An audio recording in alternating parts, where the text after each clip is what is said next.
ই health card চালুর নির্দেশ প্রধানমন্ত্রীর। জনগণের চিকিৎসা সেবা নিশ্চিত করতে ই হেলথ কার্ড চালুর নির্দেশনা দিয়েছেন প্রধানমন্ত্রী তারেক রহমান।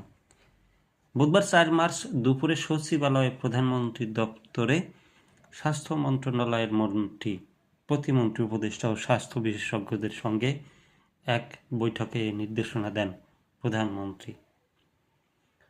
প্রধানমন্ত্রীর অতিরিক্ত প্রেস সচিব আতিকুর রহমান রুমন পরে সাংবাদিকদের এ তথ্য জানান। আতিকুর রহমান রুমন বলেন, প্রধানমন্ত্রী ই হেলথ কার্ড চালুর কাজ শুরু করতে স্বাস্থ্যমন্ত্রীকে যথাযথ নির্দেশনা দিয়েছেন। সরকারের নীতি হচ্ছে চিকিৎসা সেবা জনগণের দোরগোড়ায় পৌঁছে দেওয়া। এ ব্যাপারে মন্ত্রণালয়কে আরও সক্রিয় হওয়ার নির্দেশ দিয়েছেন প্রধানমন্ত্রী। বৈঠকে সরকারি বিভিন্ন মন্ত্রণালয় ও সংস্থার পরিত্যক্ত ভবনসমূহ চিহ্নিত করে সেগুলোকে স্বাস্থ্য ও পরিবার কল্যাণ মন্ত্রণালয়ের অধীনে নিয়ে স্বাস্থ্যকেন্দ্র করার বিষয়েও আলোচনা হয়েছে।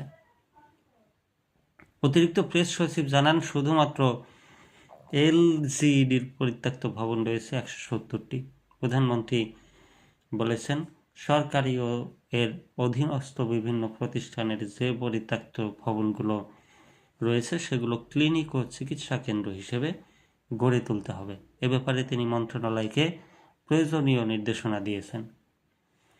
সভায় দেশের জনসংখ্যা বৃদ্ধির বিষয়টিও আলোচনায় উঠে আসে। এক পরিসংখ্যানে দেখা যায় প্রতি বছর প্রায় 34 লাখ নবজাতক জন্ম নেয়। অতিরিক্ত প্রেস সচিব বলেন, নবজাতক জন্মের এই পরিসংখ্যানে বৈঠকে উদ্বেগ প্রকাশ করা হয়েছে।